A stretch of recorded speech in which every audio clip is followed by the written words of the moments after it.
Football fans, the Saturday Showdown, the ultimate touchdown for your college football fix. Each week, we'll dive into the hottest games, standout players, and pivotal moments that define the season.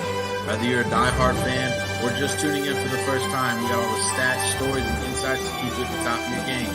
So grab your favorite snack and get comfy. It's time to kick off another episode of Saturday Showdown. Welcome in, college football fans. We are back. We're talking problems at the Big House, problems in Big Blue Nation. Seems like it's not a great time for teams that have the color blue. And then we're also going to be breaking down CBS's preseason poll, their top 25, to see who made that list, what we think, and who we think should not be there. And so we'll dive in here with the big story that's been going on. Michigan, you had the controversy last year with Harbaugh. They came out with the whole scouting other teams, trying to steal their plays. Well, it seems like we haven't heard the last of that with these new allegations against new Michigan head coach Sharon Moore. He is one of 7 members from the 2023 football program that is accused of violating NCAA rules in a draft of the NCAA's notice of allegations that was obtained by ESPN. This draft, which could change, this is in fluctuation right now, states that he could face a show cause penalty and possibly a suspension for allegedly deleting a thread of 52 text messages with former Michigan staffer Connor Stalions in October 2023, on the same day that the media reports that Stalions was leading an effort to capture play calling signals of future opponents. So it seems we haven't heard the last of last season's play calling, play signal stealing issues that went on at Michigan last year. So, initial thoughts right off the bat. It's interesting. I mean, it makes me happy because I'm a Ohio State fan. So it's good to see. A little bit of discombobulation going on already before the season's even started. But on another note, it's pretty detrimental to Michigan right now. They just won a national championship. They're ranked in everybody's top 10. They're projected to be a pretty decent team this year, to be in the college playoffs again, since definitely now that it's moved to 12 teams. This is a big year for them to see how they're going to do under Moore as a new head coach, what kind of offense he's going to run, what kind of defense he's going to have, what kind of team mission is going to be. And before we've even found out any of that, they're crumbling big. And like me and you were talking, Caleb, before the show even started, Stalions, he quit. When those allegations came out last year, right? He quit with a week after they came out. Yeah. So I mean, I'm sure that screams guilty to a lot of people. And then now, on top of all that, like you said, he is also being accused of basically deleting evidence, a whole text message thread. And from what I saw, that if he is found guilty, they're talking about suspensions and stuff. But I know me and you had mentioned earlier, but let me ask you a question. Since you brought it up before the show, we kind of understand that they're, that they are. This is a serious allegation, and he's a new coach and everything. So do they hang him out to dry? Like if you're Michigan or if you're the NCAA, do you hang him out to dry since he's a new head coach? Do you just let him go? Is suspension enough? Are you trying to make an example? Yeah, that's interesting because you think about it. Harbaugh was suspended by the Big Ten for the final 3 games of the regular season last year as punishment for, the similar type of issue that was ran by Stalions, who, like you said, he did resign in early November following all those public reports of his scheme of purchasing tickets to games around the country and sending different individuals to kind of video their sidelines to see if they could get their play calling signals. And it's like you said, after having this kind of issue come up once and put question marks there, you just won like you said, the national title. You have a new head coach that kind of filled in for Harbaugh last year, did great. But do you want to start out this new era like this with these reports coming back up? So I could see one of two things happening here. They either, like you said, hang him out to dry and say, okay, we're not going to start another era of Michigan football with this kind of controversy. We're going to cut ties and just name an interim for this season and then go back to work. Or they stick by their man and say, hey, we're going to support him. We're going to see what this investigation comes through, give him the benefit of the doubt, and then possibly look at suspension beginning of the season or towards that first half of the season. Yeah, I kind of find it hard that they would, that they would hang him on to dry. I personally don't think that they'll do that. But it's going to be very interesting, like we had talked about before the show too, when this investigation ends, because you guys have to think, if this investigation ends, halfway through the season, we could have a repeat of the whole Jim Harbaugh situation where he's out, the last 3 or 4 games. And those are some big games. And one of them is including Ohio State. So now you're losing your first year new head coach, for potentially some big games this season. I would imagine he's going to be gone for at least one big game if he is found guilty and suspended. So, and like you said, it just depends when the investigation ends. I would imagine they would hope it would end somewhere in the beginning of the season. So maybe they don't have to deal with them, deal without him, from the middle to the end of the season. But I would imagine it's not. I would imagine it'll be a lengthy.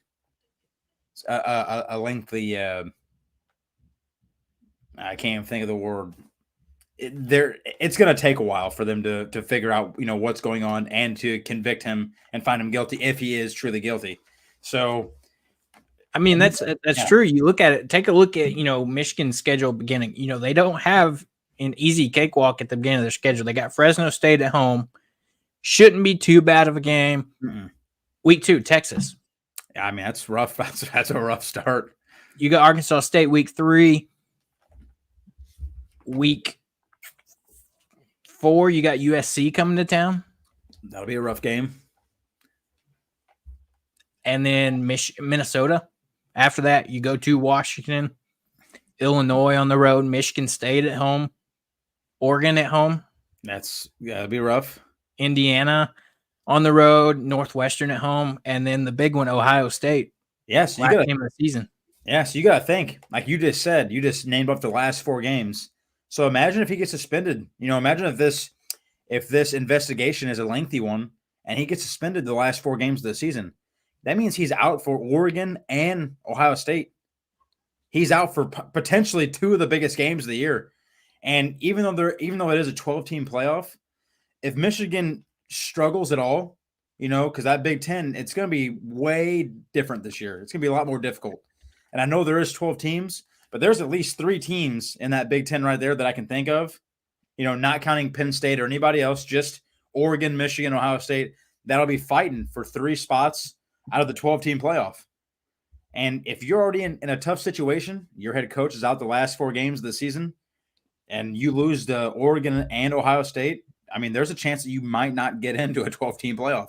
So this is potentially a huge concern for Michigan, depending on when this investigation ends, because obviously they're gonna dive deep into it. So they're going to make sure they have their T's crossed, their I's dotted, and that they've dove into every option and talked to every person that they can think of. They want to make sure that they have all their facts straight, and like you said, they're going to be in-depth and thorough through this investigation. So who knows, like you said, how long this takes. They could wrap it up in a week and a half, 2 weeks, or they could drag this out and it could be a month, 2 months into the season.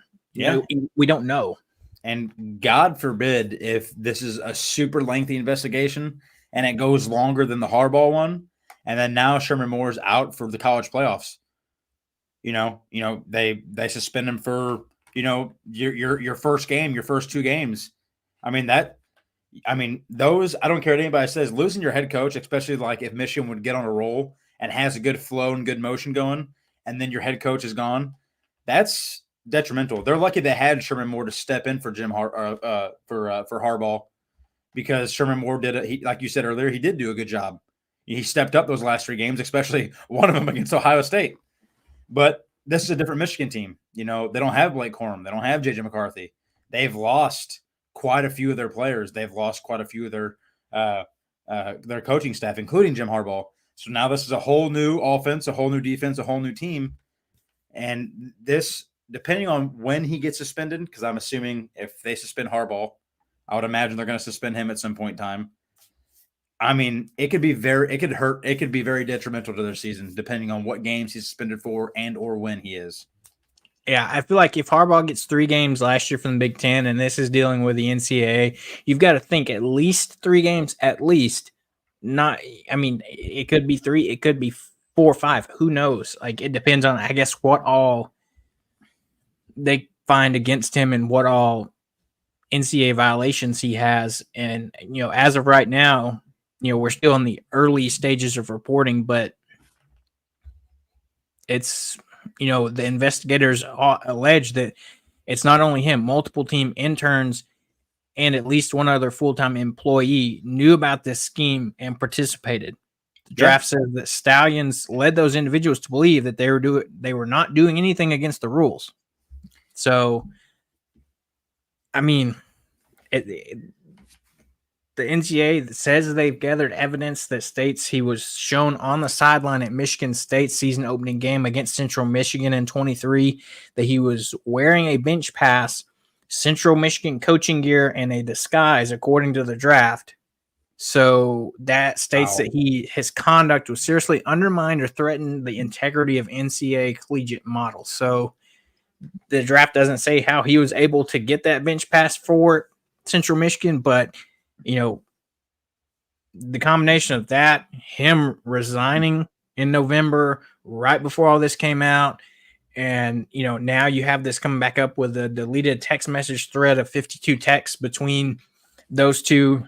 It's just not a good look. If you're truly innocent, why would you be deleting those anyway? Exactly. And I know we don't want to get stuck on this topic for too long, but let me just ask you a question. So let's say he's not found guilty by the NCAA, right? Or, let's say there is no discipline handed out. I mean, Jim Harbaugh didn't have any discipline handed out. He was being accused, right? And the Big Ten still suspended him. And one of them was a huge game. I mean, that was a huge game for Michigan to suspend the head coach for Ohio State. I mean, that could have been real bad. I mean, that could have took the morale down, the whole team.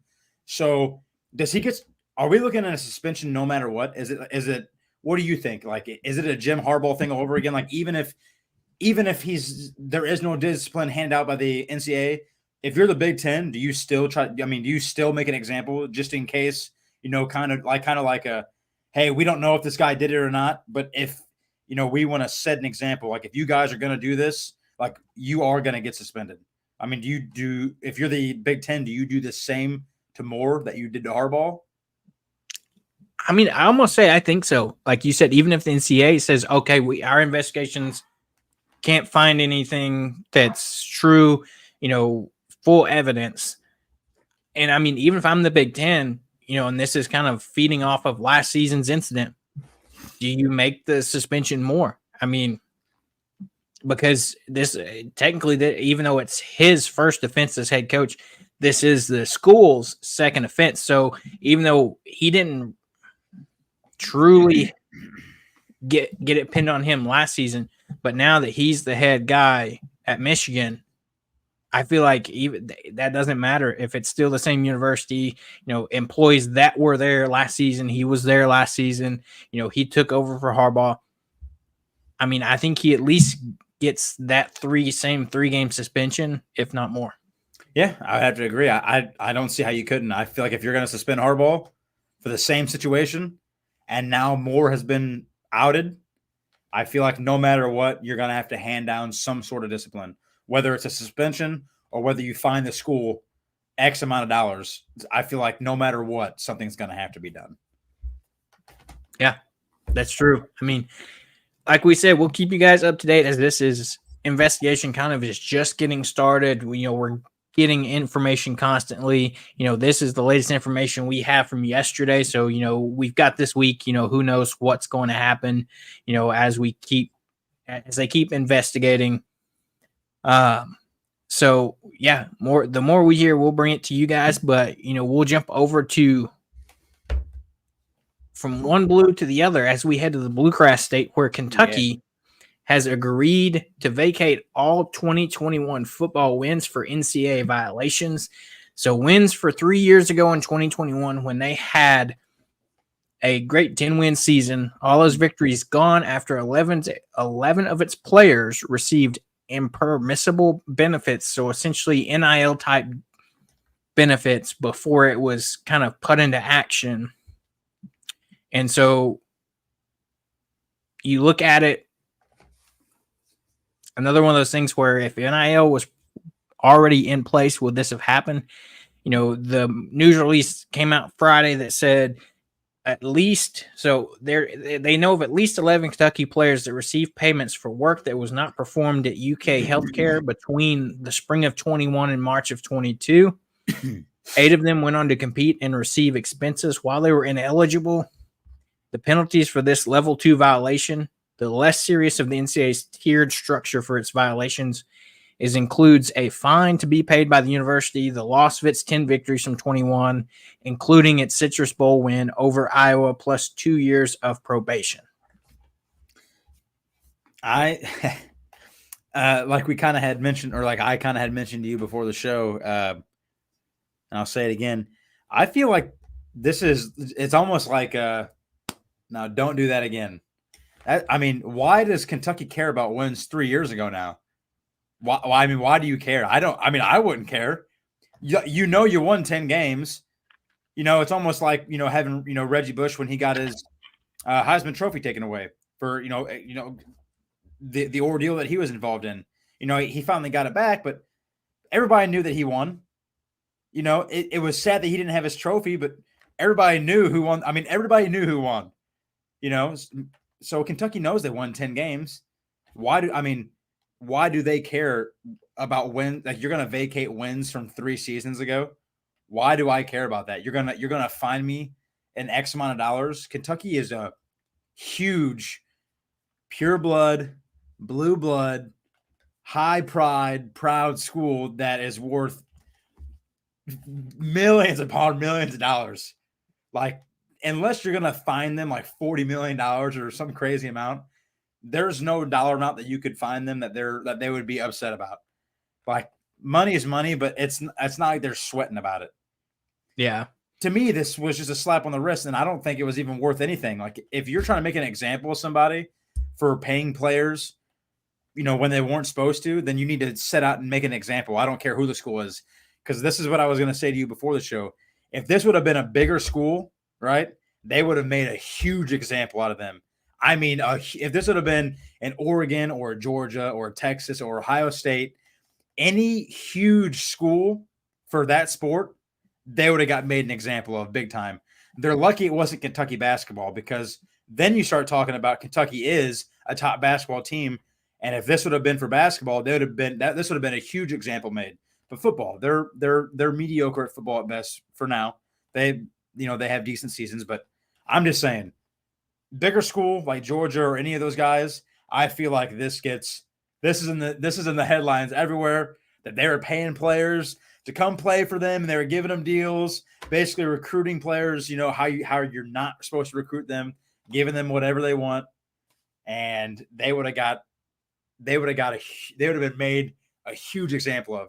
Big fines would have been handed out, suspension somewhere would have been handed out, probation, ineligibility, something huge would have happened to one of these schools. So yeah, I agree 100%. Another caveat of this, settlement, the agreed upon settlement, will also vacate the statistics of the players in question, including Chris Rodriguez, who had a 3,600 rushing yards and ranked 6th in school history. Yeah. So, and individual players being affected as well, but no players were really issued by the NCAA, the Kentucky, program. So the quote from Kentucky's athletic director was, "Our compliance office uncovered both these violations and worked through over the last 3 years, trying to find a way through to a resolution, which they have now received. So this has been an ongoing, it seems like, internal investigation from Kentucky's athletic director, Mitch Bernhardt. So he said they're thankful that the process has come to a close and they're ready to move forward. It's been a long process, but they're thankful for the people in their department that worked hard to bring it to conclusion.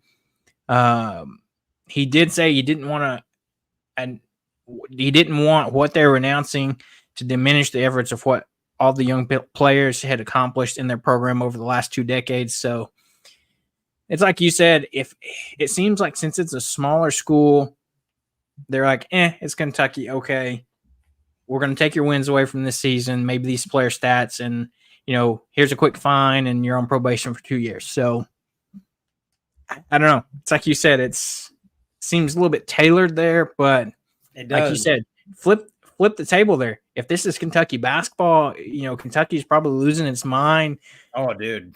And, I would, if it was Kentucky basketball, I frankly would be worried as an Arkansas fan, especially bringing over Calipari now. It's like, what implications would they kind of pose on the new school that hired him? So, yeah. And from what you just said, it kind of sounds like, it said this, they've been this investigation has been ongoing for a few years or whatever. So basically what I took out of that is they were trying to find a way to minimize the damage until they brought it out to the NCAA, and they're like, hey, we already figured it out. This is what we're going to do. And they came out forward, and then the NCAA handed down a small penalty. So it just sounded like they were trying, before they released all the information, it sounded like they were just trying to find a way to minimize as much damage as possible.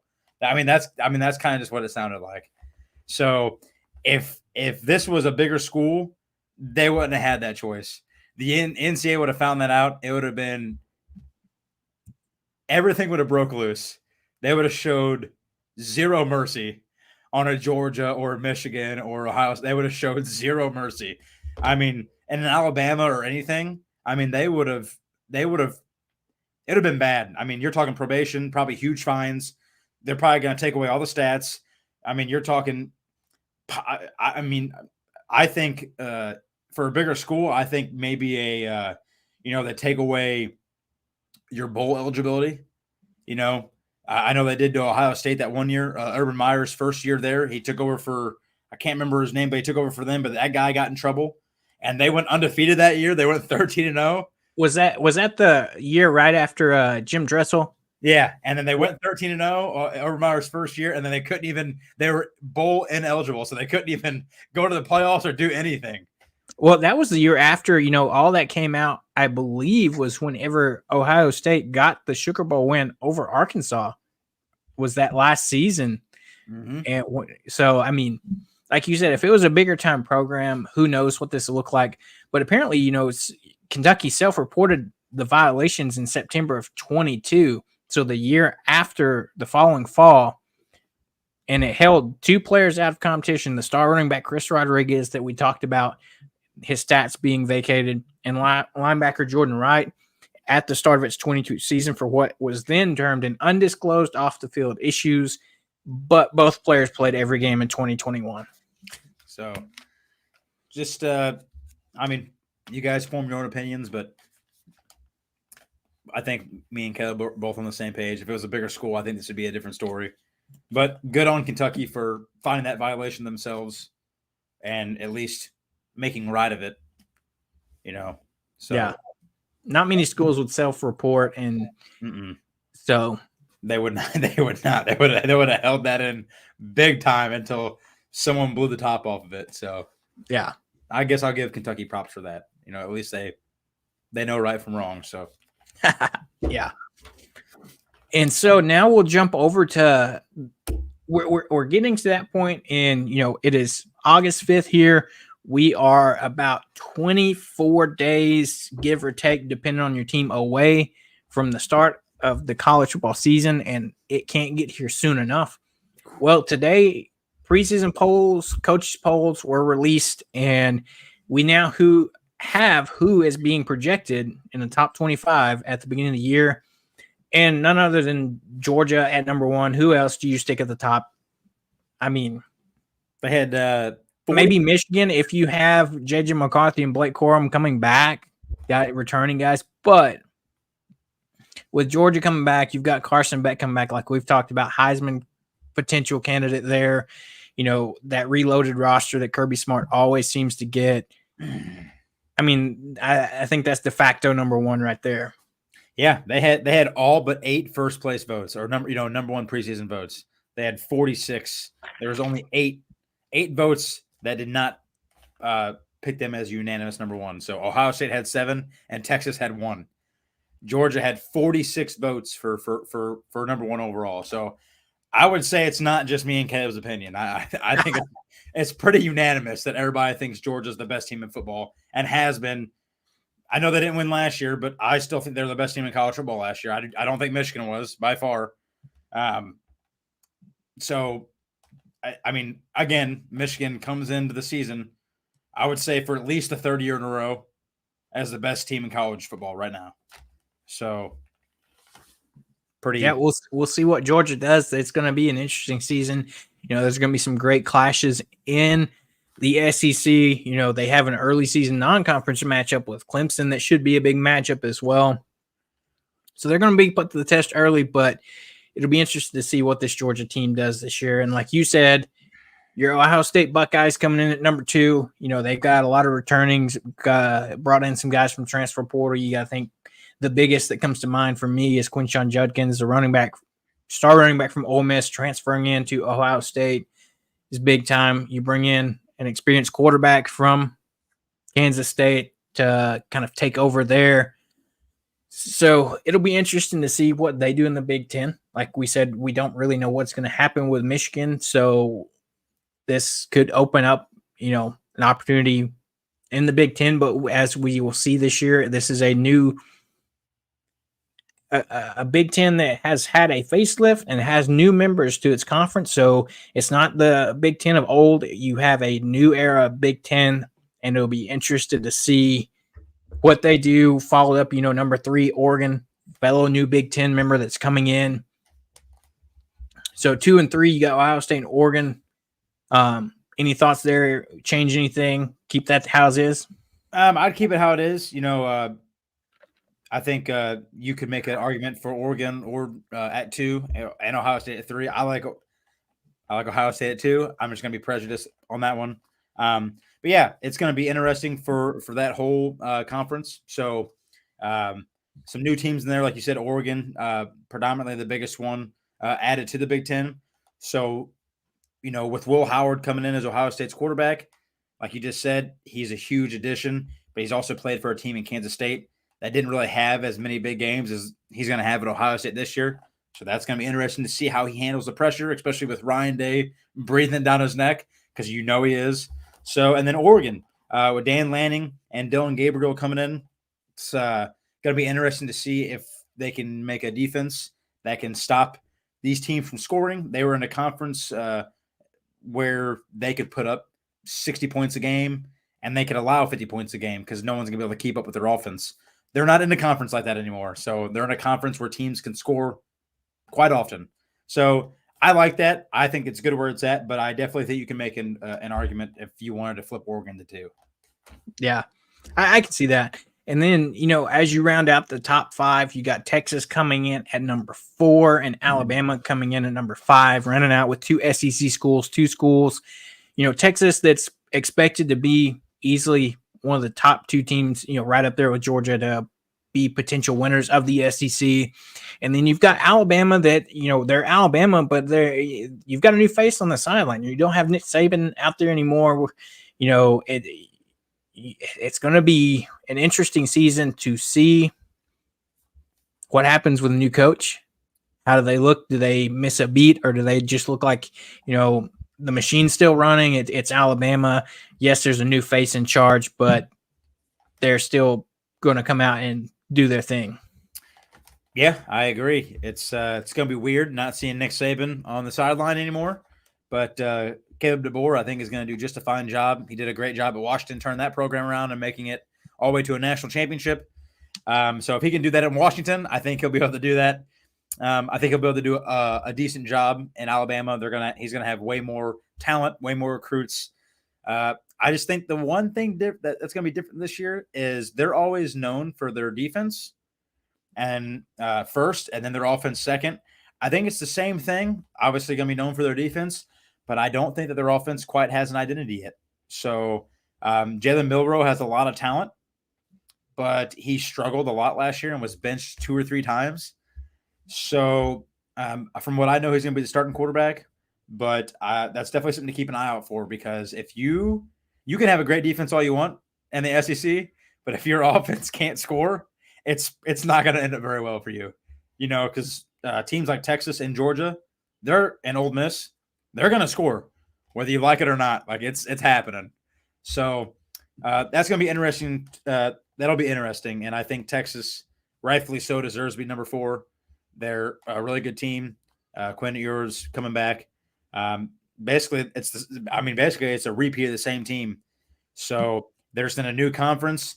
They think they're big dogs. They're ready to step up and see what they got. So that's going to make the SEC just that more interesting. Yeah, that's true. I mean, you look, they've even got guys that came over from Alabama to Texas, play for Sark. They probably had that relationship with Sark. The biggest one is the wide receiver that came over, Trey Benson. I mean, it's going to be huge. So rounding out your top 10 here, you've got Ole Miss coming in at 6, Notre Dame at 7, Michigan at 8, Penn State at 9, and Florida State at 10. So you got Ole Miss, another top SEC school that's projected to be up in that battle towards the top, 3-4 teams in the conference. You've got Notre Dame, that historically good program that always comes out ranked, not necessarily living up to expectations every year, but always one of those teams of who they are, how they recruit well, are going to be ranked at the beginning of the year. Michigan, that we just talked about, a school that, they lost a lot last year, but they have some talent on that bench, but who knows what's going to happen in that coaching situation. But for now, they're number 8. Penn State coming in at number 9, another Big Ten school. They got a young quarterback with Alar that's coming back after a year of experience. And then Florida State rounding out the top 10 there with a team that we all know what happened with Florida State last year. They feel like they were, taken out of the championship and, playoffs just because their quarterback got hurt and they struggled those last few games. Well, they come back, and I'd be willing to say they're going to come back with a vengeance. And, they've got a new experienced quarterback under center replacing,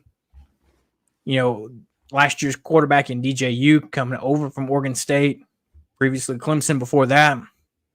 So any thoughts there on that fight, 6 through 10? No, it's going to be just that. That's very interesting. Florida State definitely were ripped off last year. They definitely should have been in the playoffs. We all know what happened. Very tragic. Lost your QB, and I think that was the big deciding factor for the board to decide for them not to get in, which that shouldn't be allowed, obviously. And I think that's a big reason why they have 12 teams now. But no, I think rightfully so. I think a weird one. I think the only one I don't like, to be honest, is probably Penn State. I don't think they're worthy enough to be in the top 10, in my opinion. I don't think they're that solid or solidified as a top 10 football team. I would much rather have a Mizzou or a Utah or an LSU somewhere in there. I think Mizzou should be in the top 10. That's just my opinion, but I wouldn't be opposed to putting LSU or Utah there either. I just don't think Penn State probably fits there. I understand it's just preseason. Other than that, I agree with everything. And I was looking back at it. I think that is the only thing that we had missing. Was I don't know if we had I don't think we had Penn State in the top 10. At least I don't think so either. I think we had Mizzou. But other than that, I think we agreed on everything.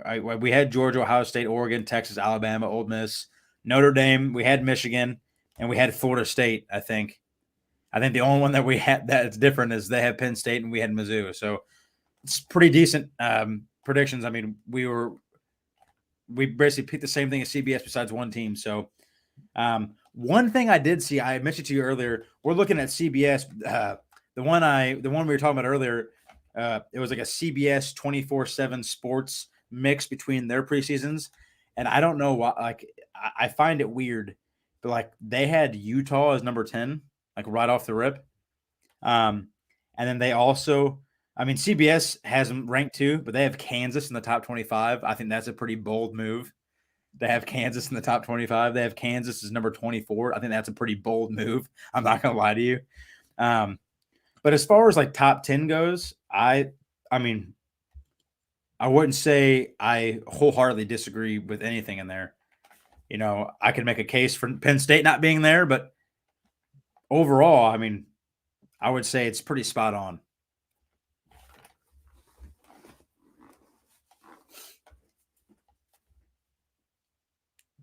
Yeah, I mean, it's interesting to see that top 10. I mean, Mark Smithson jumping in here. Most Americans on a TV set, they saw Michigan line up nose to nose with every team in the nation last year before and after those cheating rumors and proceed to knock everyone on their butt. So, I mean, yes, they did that. That's true. But like we said, this is a different team this year, an unknown team. So we'll see what happens. But, you know, it's going to be an interesting season, to say the least. Yeah, I mean, I think it's safe to say, you know, the top conferences in football when you see the SEC and the Big Ten dominating the top 10. So, I mean, you got the ACC hanging around there with Florida State, Independence, and Notre Dame. So, but on contrary to what you were saying, 11's where it starts getting hairy for me. And that may be just because of some of the forced things that they're trying to do with Missouri. I'm just not sold. Yes, they're returning their quarterback and one of their top receivers from last year. I'm not sold yet on Missouri. And I'll tell you why. It's because they have yet to show me any consistency. That's my big thing. You know, it seems like when Drink came in, you know, they would have a good season, and then next year they'd have an okay season, bounce back, have another good season, and here we are after that good season. What are they going to do? Are they going to bounce back and kind of come out and prove me and maybe some other doubters wrong, and that they are building a consistent program to where they deserve to be ranked at 11? To me, that's a little high. I could see maybe bottom end of the top 25 just because of how well they did, but 11 is a little high for me. You got LSU coming in at 12, Utah at 13, Clemson at 14, and Tennessee at 15. On that note, you were talking about Utah. I think they are up there in the poll just because they do have their starting quarterback returning. You know, he missed all of last season trying to come back from, you know, an ACL knee type injury. And, you know, I think they're going to have one of, I think, top running backs in the country as well. I mean, I think that's safe to say. And then you look at some of these other teams here. You've got LSU. They're having to replace Heisman, Jaden Daniels, Garrett Nussmeier, a guy that's been around that program for a little bit, not a ton of playing time and experience, but, you know, they've got a lot of talent that Brian Kelly's brought in. You know, they're going to always be up there. Clemson, you know, I don't think that, you know, they're up there, but I think this year is kind of make or break year for Cade Klubnik. You know, he's been a guy that kind of took DJU's job and, you know, really forced him to transfer out. And yet we haven't really seen any big time major kind of star quarterback performances out of him. And then rounding out Tennessee, that's another interesting one to me just because you got some returners, but the big question mark for me is Nico at quarterback. He's a very talented player. Had a great bowl game last year, but, you know, we've talked about it before, bowl games.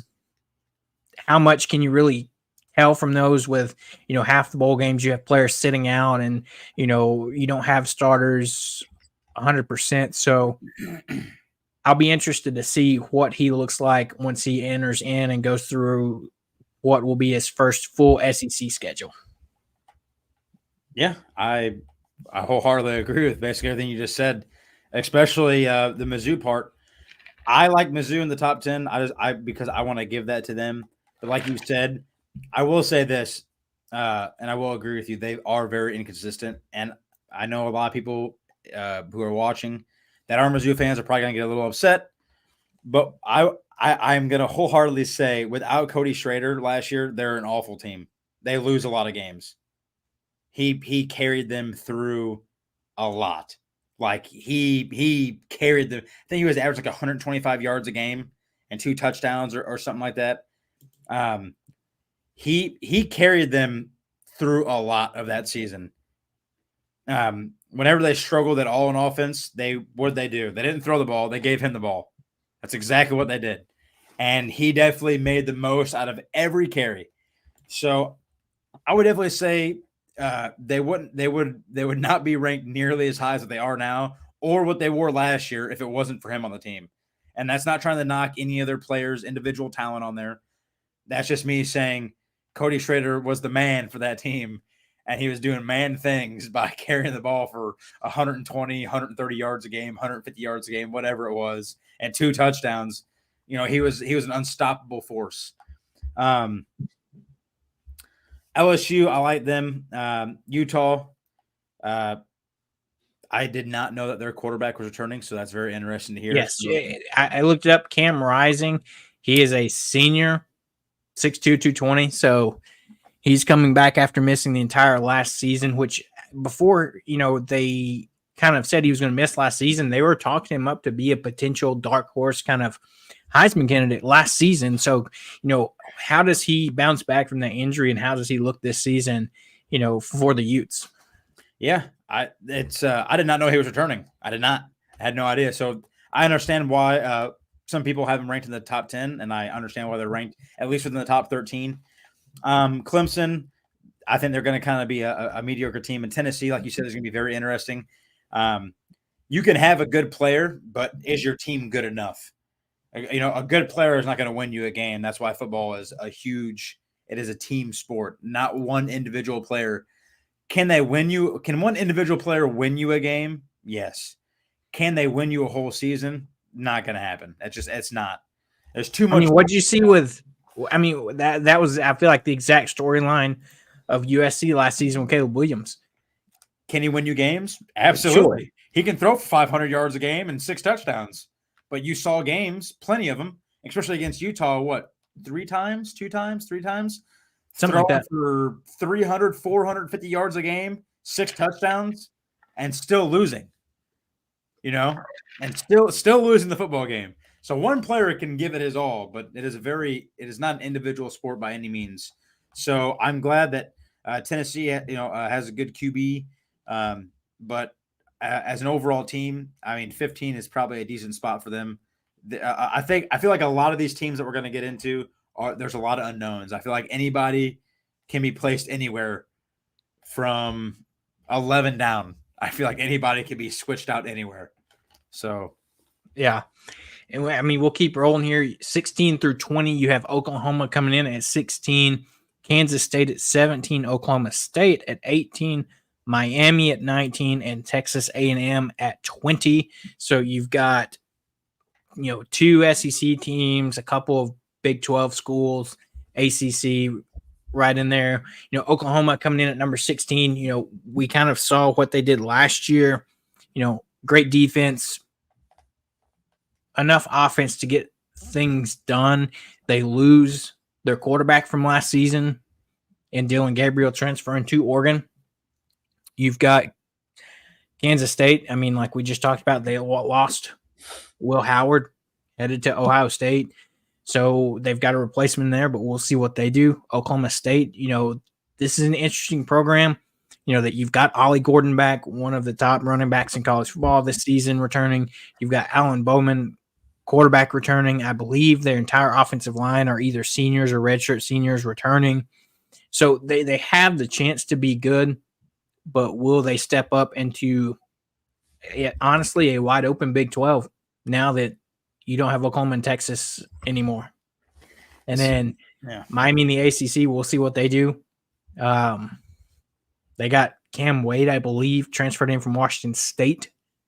And then Texas A&M rounding out with new head coach Mike Elko coming back from Duke in his return to take over the Aggie program after Jimbo Fisher gets the boot out of A&M.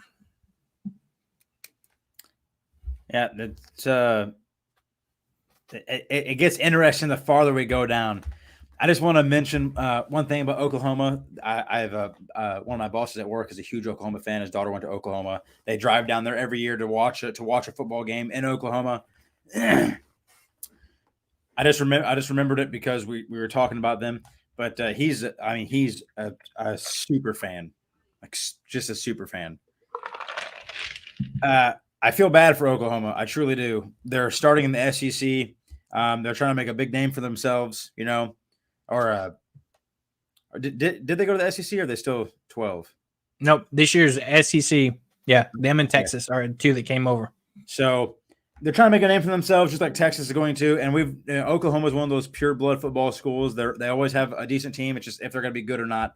But I want to read you just really quick their schedule for the season. This is what they have to endure their first year in the SEC. They play Temple to start off, Houston, Tulane, Tennessee, Auburn, Texas, South Carolina, Ole Miss, Maine, Missouri, Alabama, and LSU. There's a lot of L's on that schedule. There's welcome to the SEC. Yeah, I mean, you want to talk about a brutal schedule. I mean, that is about as brutal as it gets. I mean, there is a stretch where you play after Tennessee, you play Auburn and then Texas and then South Carolina and then Ole Miss. I mean, you're talking, you know, besides South Carolina, I mean, you're talking potentially ranked teams all the way down. And then you get a break with Maine, and then you play Missouri, Alabama, and LSU to finish your season off. I mean, like you said, welcome to the SEC, because that is about as rough can be. Yeah, I mean, and comparative, you look at Texas's schedule, which is not as near as tough. They start out with Colorado State. They have Michigan, UTSA, Louisiana Monroe, Mississippi State. Oh, my God. Oklahoma in the rivalry game. Georgia, probably the toughest game on that schedule all year. Mm-hmm. Vanderbilt.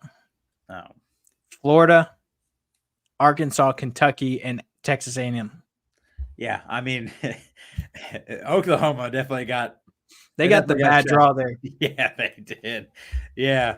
That's bad. That's a lot of bad I see right there. But like you said, welcome to the SEC. All you can do is lose and learn, you know. That's about it. Yeah, Miami is going to be an interesting team. I feel like I feel like there's a lot of unknowns for Miami, and Oklahoma State too. I feel like Oklahoma State could be pretty decent this year, but I feel like there's a lot of unknowns about them.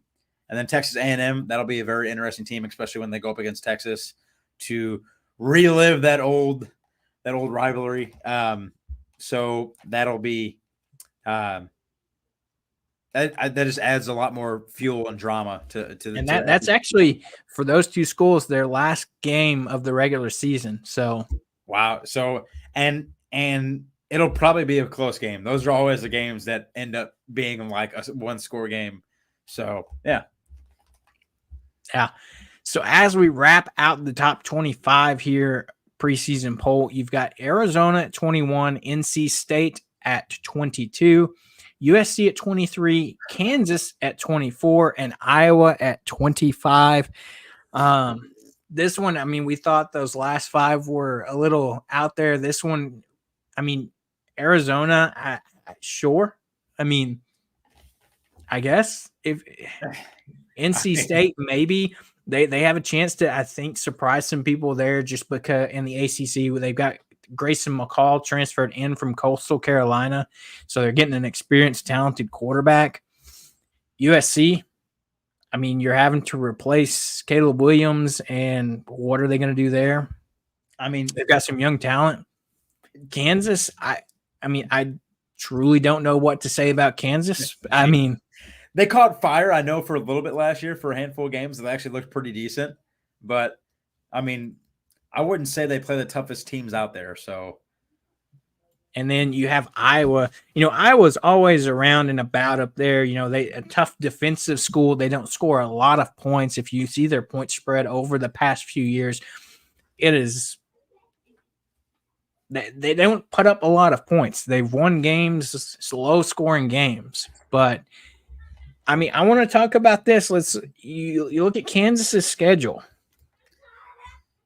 They open up with Lindenwood. And then at Illinois, UNLV, Okay. at West Virginia, TCU, at Arizona State, Houston, at Kansas State in their rivalry game, Iowa State, at BYU, Colorado, and rounding things out on the road at Baylor. That's a interesting football schedule. I'm not gonna lie to you. I don't know what to think of Kansas. I know they caught fire for a little bit last year, but like, they didn't really play. I wouldn't say they're. I wouldn't say you could put them up against the best schools and they would win.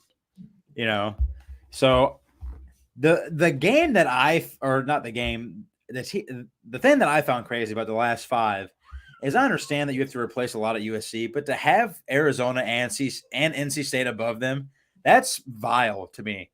And I don't like USC at all. I don't like help me out here. I'm blanking on his name. Lincoln Riley. I don't like him at all. He's a huge ego talker, big time, and he thinks his teams and his coaching style is just the best ever. But I feel like that is so disrespectful to have them with teams like Arizona and NC State and Kansas and Iowa. I really do feel like that's a little bit disrespect. I know they lost a lot, but they are getting a lot of talent. USC is a very, very high value school, especially with Lincoln Riley there, and their home traditions. But let me just read you something. If USC truly is awful this year, they're going to have an absolutely terrible experience for the season. So they start the season off with LSU. So that's brutal enough as it is. And this is if this team is bad, right? This is not going to be good. So they play LSU, Utah State, Michigan, Wisconsin, Minnesota, Penn State, Maryland, Rutgers, Washington, Nebraska, UCLA, and then Notre Dame. So, there are, I feel like, a lot of wins on there, but there's not a single team on there that I think that they're going to blow. I don't think they're going to blow them outright out of the water. Maybe besides, like Utah State or Maryland. But, there's, Minnesota, they're always decently tough. They're not a great football team, but they're decently tough. Wisconsin's always decently tough. Nebraska plays hard-nosed football. Rutgers always surprises people with some games. They always do. They always do. Washington, if they come back and they're decent, and then UCLA, you got Notre Dame, who we figure is going to be ranked. Penn State, who we figure is going to be ranked. You got Michigan, then you got LSU. If USC is a bad team, they're going to have a really bad year. It's not going to be a fun season whatsoever. Yeah, when you look at it, they're saying after spring ball, they're looking to returning quarterback Miller Moss as potentially their starter. Last season, he had 681 passing yards, 7 touchdowns, and 1 interception in 4 appearances for USC. He was the starter in the Trojans Holiday Bowl against Louisville, where he put up 372 passing yards, 6 touchdowns, and an interception, where they won 42-28. But as we said, that is a bowl game. In their spring game, he did throw a pair of interceptions, but each quarterback that did see action also had an interception. So overall, there's that. The other guy that is competing for that job that you've got to talk about is the incoming transfer from UNLV, Jaden Mavia. He is transferring in from UNLV, and he played 1 season at UNLV before transferring. He had 3,000 passing yards, 17 touchdowns, 10 interceptions in 2023. He wasn't the starter, or he may not be the starter right now. We'll see how those first few games go. You never know. A guy could be penciled in, but how's he handled the pressure of kind of filling in those big shoes of Caleb Williams at USC and having to, run what should be a high explosive Lincoln Riley offense? And you said NC State, you think they're going to surprise some people. Isn't that what you said? Yes. They definitely have the schedule to do it. They play WCU as the first game of the season. Then they play Tennessee. Then they play LA Tech. Then they play Clemson. Then they play Northern Illinois, Wake Forest, Syracuse, California, Stanford, Duke, Georgia Tech, and UNC. So if they are going to be a team that surprises people, this is a good year to do it. That is not a super tough schedule. I don't see anyone good on there besides Clemson and Tennessee, who will be middle of the pack as we figure, middle of the top 25. So it's that 11-25 is going to be very interesting.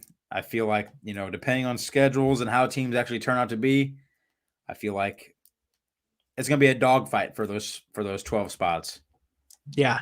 The names that you're going to want to keep kind of an eye on for NC State, like I was talking about, you got Grayson McCall, best known for, his successful seasons at Coastal Carolina, Kevin Concepcion, wide receiver, and Dylan Smothers, running back. So, those are going to be the guys that you want to watch for this team. So, I mean, we'll see.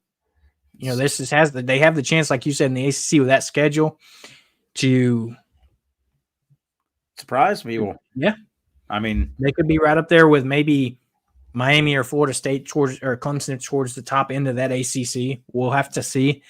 I mean, and then, like we said, Kansas, they're an interesting schedule. And then Iowa's usually Iowa. They're always right there, kind of top 25-ish. They're always right there. I swear. They're always 25. I swear to God. They're always have those big, the tight ends and low scoring games with a tough defense.